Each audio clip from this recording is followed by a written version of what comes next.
Tesla China focuses on exports as 2025 Q2 begins. With the second quarter of 2025 now starting, Tesla China appears to have shifted gears, allocating Giga Shanghai's Model 3 and Model Y output to foreign territories. This was hinted at in Tesla China's new vehicle registrations in the week of March 31st to April 6, 2025. Tesla China registrations. In the week ending April 6th, Tesla China saw 3,600 new vehicle registrations. This represents a 82.6% week-over-week drop from the 21,000 insurance registrations that the company saw in the week ending March 30th. But it also represents a 91.5% improvement compared to the registrations from the first week of Q2 2024. Year-to-date, Tesla China's registrations are up 3%, which is impressive considering Giga Shanghai's changeover to the new Model Y in China.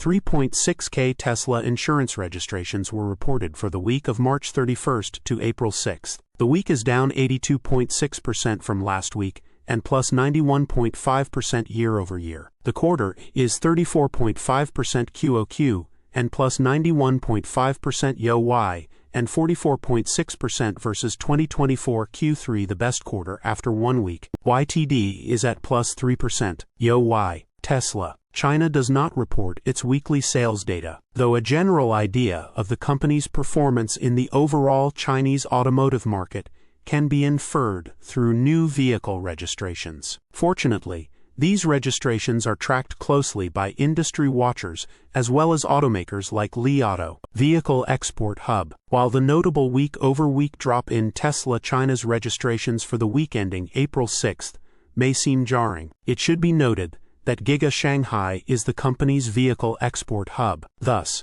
it allocates a significant portion of its output to markets that are supplied by the factory. This is one of the reasons why Giga Shanghai only saw over 1,900 registrations in the first week of Q2 2024. Think simply, they now have to supply Giga Shanghai-produced new Model Y to several countries. As of the beginning of the quarter, vehicles produced in Giga Shanghai are exported. Tesla China typically spends the first weeks of a quarter exporting vehicles to foreign territories before focusing Giga Shanghai's output for domestic orders. Considering that the new Model Y has just been introduced to the market, it would not be surprising if Giga Shanghai starts focusing on the local market in the weeks to come. Source: reposted and summarized from Simon Alvarez at teslarati.